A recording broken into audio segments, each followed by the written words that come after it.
This week, the message is called In the Shadow of the Cross. Now, traditionally on today, you would hear a message probably about the triumphal entry. But this year, I've been praying about this, and I sat down probably 2 months ago and started laying out the direction that I felt the Lord was wanting us to go in. And so often, when I have preached on the triumphal entry today, and then, next week is a celebration of Christ risen from the dead, that so often I've missed the opportunities to preach on the events that take place during the week this week. And that's last week we talked about it a little bit, and this week we're kind of picking up and looking at the events that took place as Christ carried that cross, that beam, to his death. Have you ever had plans just to have them be changed by somebody else? I think probably most of us could say, yeah, that's happened. We've planned this thing out, and this is the direction we want to go in. I can't even begin to count how many times that's happened to us. Being a pastor, that's one of the things that kind of comes with the territory. It was a lot of years ago when we had planned this vacation. And it was the 1 year we had been saving for quite a while to go. And we were planning on going to Gettysburg and down through Pennsylvania and spending some time with a friend and different things, and get this phone call. Here we are. The car is loaded and we're ready to pull out. And we get this phone call from somebody in our church saying, hey, my daughter's got to appear in court today. Would you please come? What do? You've got plans, right? You're ready to leave. What do?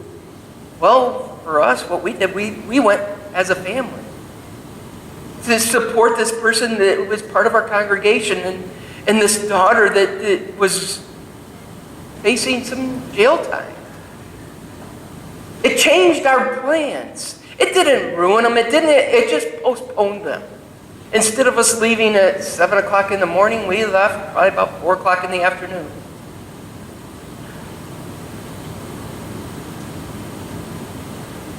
Changing our plans. I think most of us can relate to that. But how does it make us feel? Well, a lot of how it makes us feel is how we look at it. Is it something that we're going to look at it and become bitter about because, oh man, this person did this and now I can't do what I wanted? Or is it something that we're going to look at and then just kind of embrace it? For us on that day, that's what we did. We chose to embrace that opportunity. And part of it was kind of a neat thing because that was, I think, is the first time that my kids ever sat in a courtroom while somebody was getting sentenced.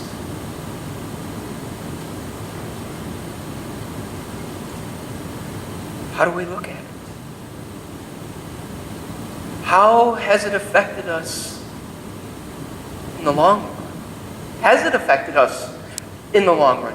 Or is it something that it changed our things for that day, and then we've totally forgotten about it and moved on? Well, one of the stories that we're going to look at today, actually all 4 of the different aspects, the things that happened had long-lasting changes.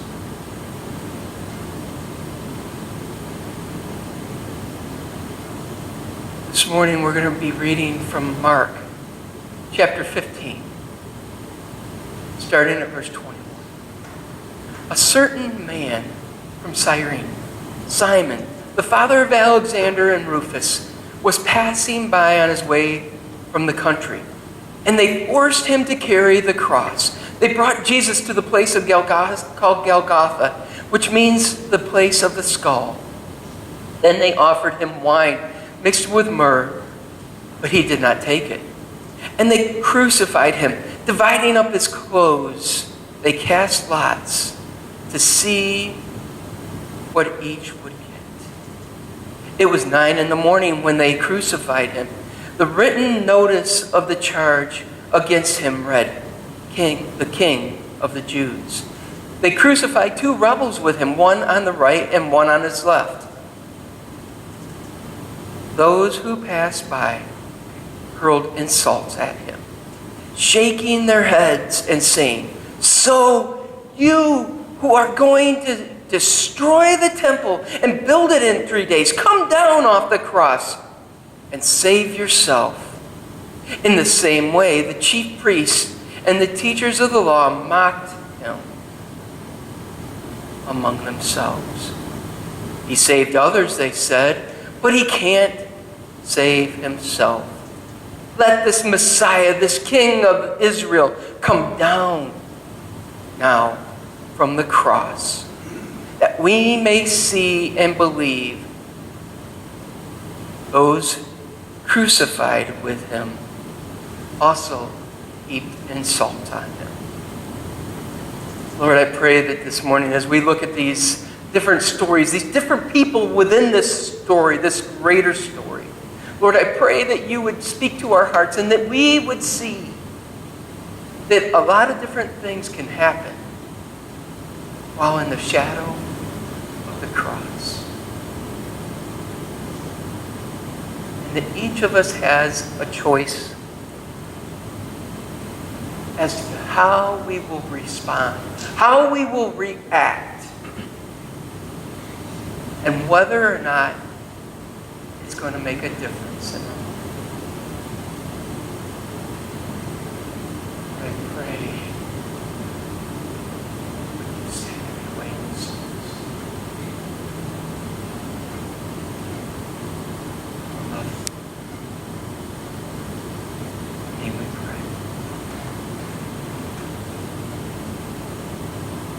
See, as we look at this scripture, there's 4 different scenarios that we're kind of going to look at this morning. And we're going to look at Simon. We're going to look at the soldiers. We're going to look at the rebels. And we're going to look at the passerbys. And as we look at each one of those scenarios, each of them played a part during the crucifixion of Christ. But the outcome was different.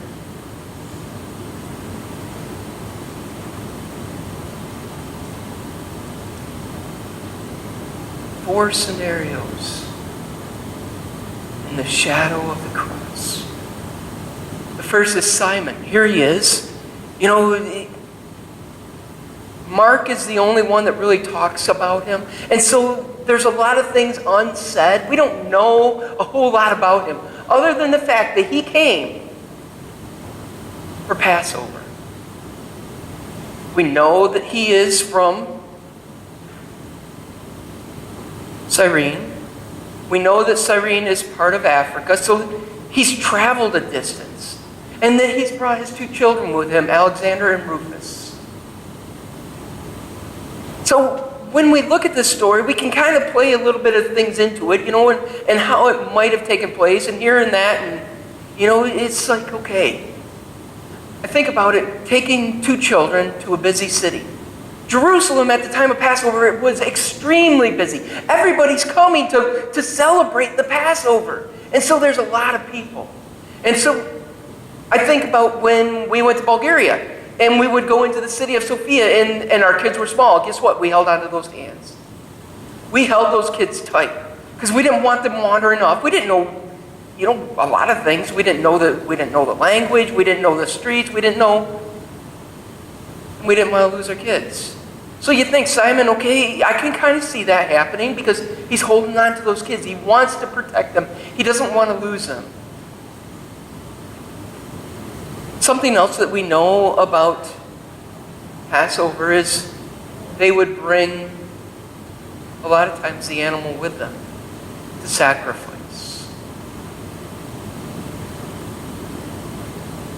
And so here we see this family coming to celebrate. And all of a sudden, they see criminals being paraded through the streets. Oh, one of the things we do know is through research, we know that those sentenced to death on the cross carried their cross to the skull. But that didn't mean that they just took the center road, the most straight path there was. What happened was the soldiers, they would parade them all around town, up this street and down that street, just so everybody could see who's getting crucified today. They made a big show about it. Well, something else that we do know is that Jesus was very badly beaten. At this point, he already had that crown of thorns that we talked about last week being pushed onto his head. He was bleeding. He had been beaten and just kicked and spit on. And now they're making him carry this cross.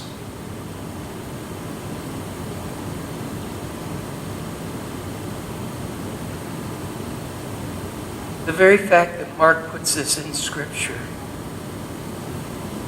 helps us to believe that Jesus, because of all of these beatings, because of all of these things that have already happened to him, is in a weakened state. That he needed help carrying that cross because he was physically weak because of being beaten and losing the blood. Something else that we do know for sure is that the soldiers had the authority to tell whoever to do what they wanted. And so they came and they tapped Simon, carry his cross. Something else that we do know for sure is that when people were coming to observe the Passover, they had to go through this cleansing period and doing all of the ritual things to make sure they were clean. One of those things was avoiding blood. And now here Simon is carrying that cross. And that blood that Jesus had been dripping out of the thorns that were on his head, they're all over this beam of the cross. And here Simon is carrying that very same thing, and it's dripping down him. Do you get the picture? It's not a very pretty sight. Here Simon is. He's carrying this beam. He didn't have any plans to partake in any kind of crucifixions, or he wasn't coming for that reason at all. He simply was coming to observe the Passover.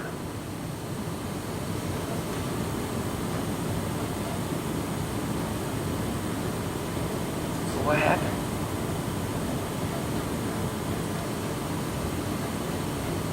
Scripture says that they were crucified at 9 o'clock in the morning. Other places in Scripture, it talks about it being daylight, and when Christ died, that temple drape being torn and it going dark.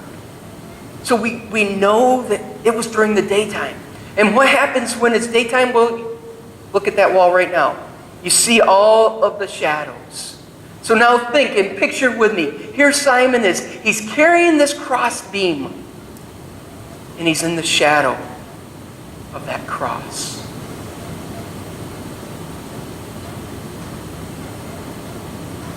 Carries it to the skull.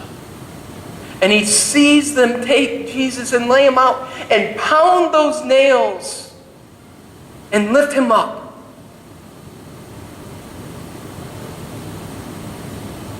How is that going to affect him? As I was preparing for this, I was doing a lot of different research, and I was reading different things and watching different videos, and one of the things that came across that just kind of, that very blood that Simon was seeking to avoid is the very blood that was shed to save him. So we go back to the question that we were just talking about. When somebody else changes our plans, how is it going to affect us? How are we going to deal with it? What are we going to do about that different trajectory? And here Simon is. He came simply to celebrate the Passover, to observe all of the things of the Passover. And that soldier changed his life. What did Simon do about it? How did it change him? I'm going to tell you.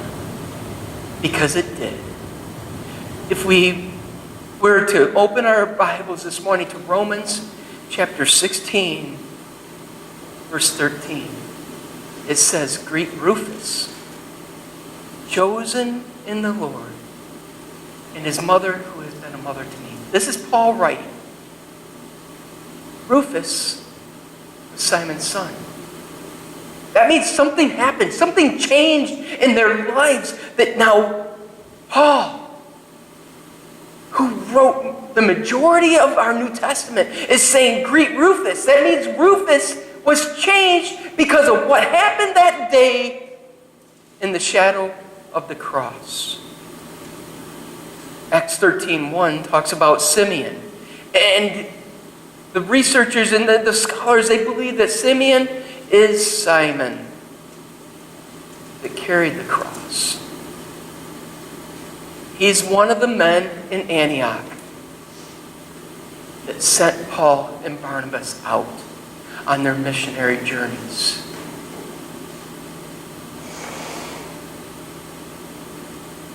The choices that they made when that soldier said, "This is what you're going to do," they chose to follow Christ.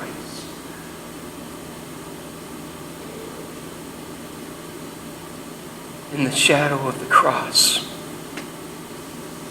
that man was changed. What about the soldiers? Well, what do we see? We see them then coming and nailing Christ to the cross. We see them tormenting him. We see them doing all of these terrible things.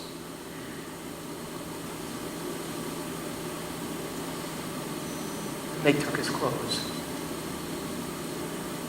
There was 4 soldiers. There were 5 pieces of clothing. They each got one, and so for that very last one, they gambled for it.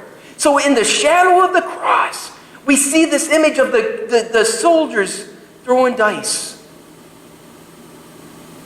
for that last item of clothing.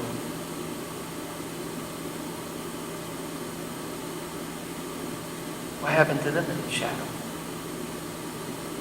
They weren't changed. They kept right on living the same way they had. Next, we see the rebels. And in Mark, he doesn't really talk a whole lot about them. He just says that Christ was hung with one on either side. Think about it from this way. Throughout Christ's ministry, who was it he'd been hanging out with? Sinners. The tax collectors, the prostitutes, those that were not the greatest. And here we see him now, hanging on the cross with sinners, the rebels, one on either side. But I choose not to look at him like that. I choose to look at him as those who needed God's grace. And how are we going to be able to, how was Jesus able to extend that grace unless he was out walking and talking with them? How are we going to ever share God's grace with somebody else if we never go out to where they are? If we always just sit back in our nice little comfortable places?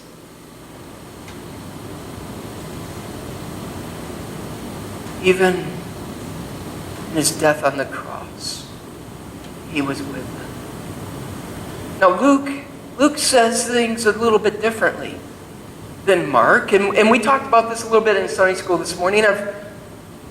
When we read these stories through the Gospels, we can't say, well, this doesn't line up, it can't be true. And I described it this morning as if we were all sitting here and we saw this car accident. And how Joel, he knows cars. He could tell us what kind of car was in that accident.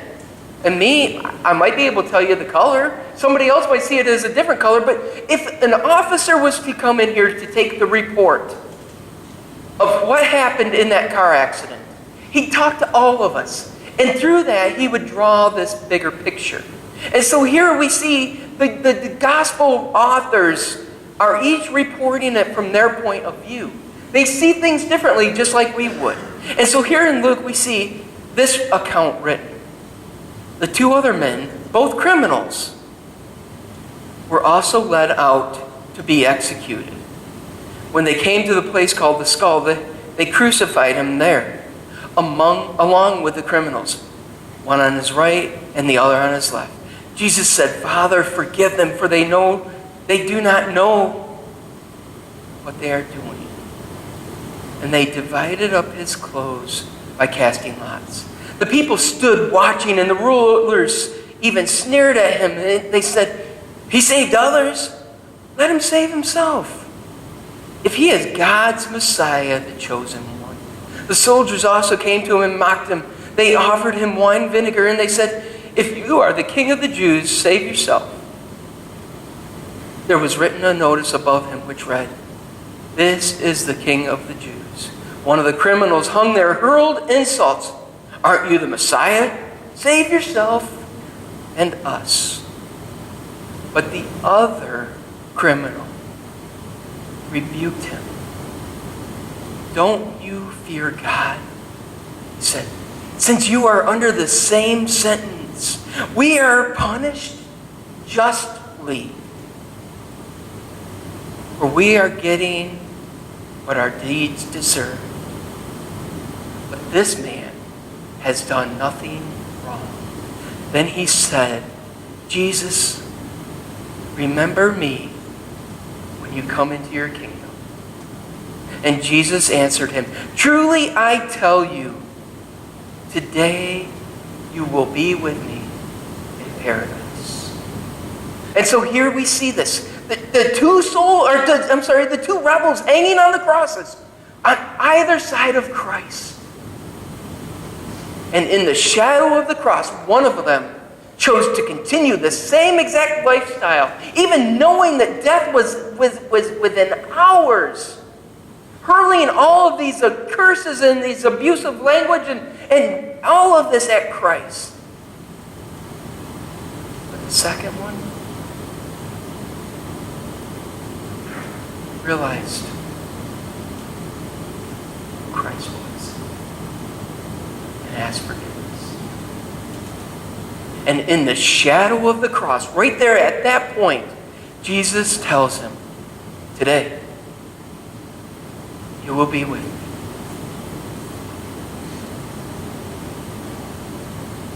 And the thing that strikes me most when I read that portion of the story is that even as Christ is hanging there in agony, one of the things that I've read, and this isn't new to me, so it's just one of those things that I was reminded of, is that he's hanging there, and the more you hang, the longer you hang, the tireder you get, and you start to sag. And that Christ would have to push his way up on those nails that were pounded through his feet to even draw a breath of air. And even in that excruciating pain, he extended grace.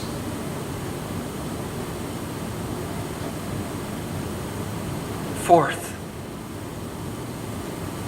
fourth thing is passersby. All of those who walked by, and it wasn't just as he was hanging on the cross, but as Jesus was walking by them, carrying the cross on his way to the skull, they were throwing all these curses. They were abusing him with language. They were spitting on him and cursing him and all. Taunting him. He saved others. Save yourself.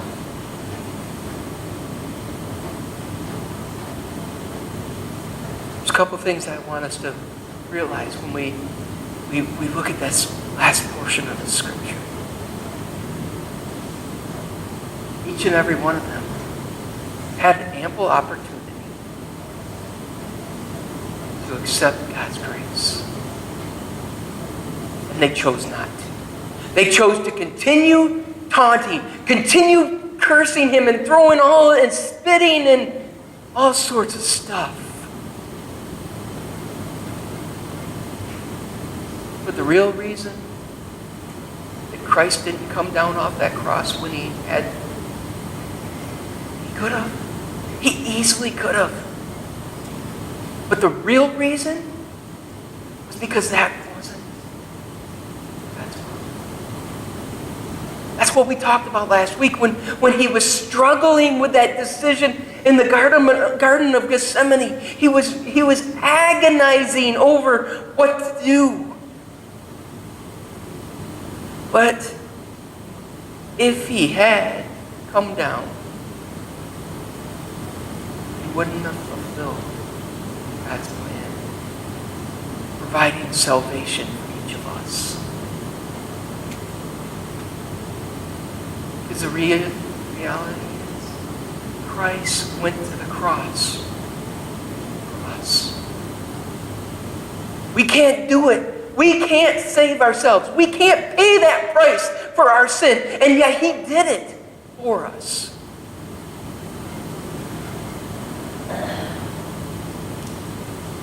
And it also proves that God's love for us has no limitations. Even to the point of allowing his son to be punished for something that he didn't deserve, something that he didn't do. Paying a price. We couldn't. If he would have come down off that cross,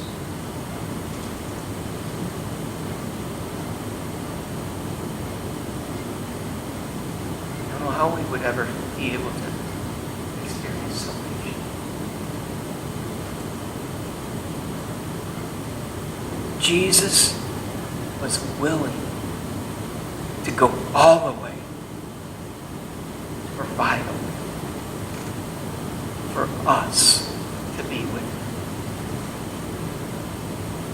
Where are we? Where are we today?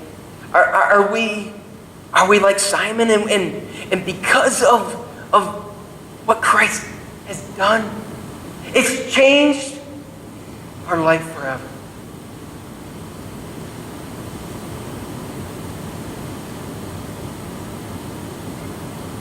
Changing us into the disciples that he's called us to be. Helping us to fulfill that call that God has placed on us to be holy as he is holy.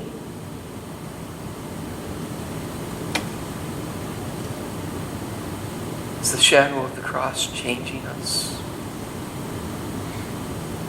Or are we like the soldiers? We know what's going on. We've been around it. We've participated in this for years, and it doesn't even matter. It's making absolutely zero impact on us. You think about the soldiers. I mean, how many times have they paraded those criminals all the way up to the skull? To them, it very well could have been nothing more than another day at work.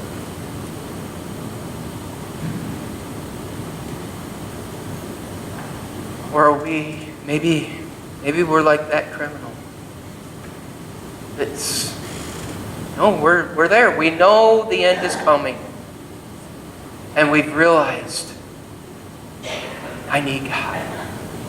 I need God's grace that can only come through Christ. Or are we like those that are the passersby, hurling those insults?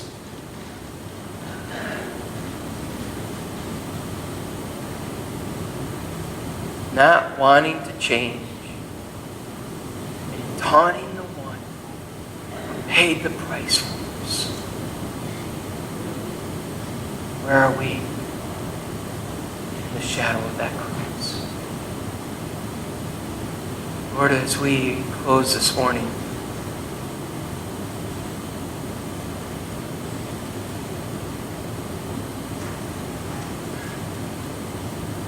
know that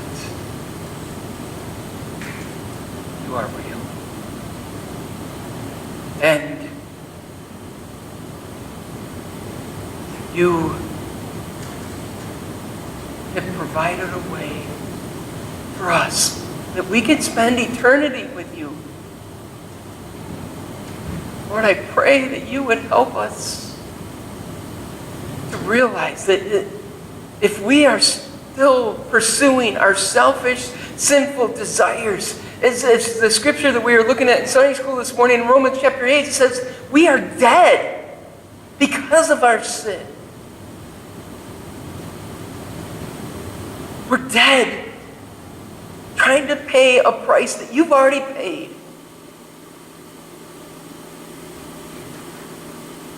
Lord, I pray that this morning, if there's somebody here who doesn't know,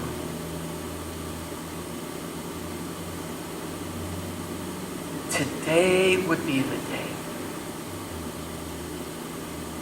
where they come into your presence.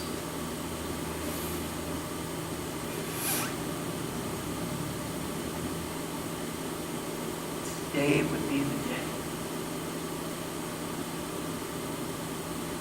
that they would experience your saving grace. Just as that criminal hanging beside of you on the cross cried out and asked, and you said, today you will be with me.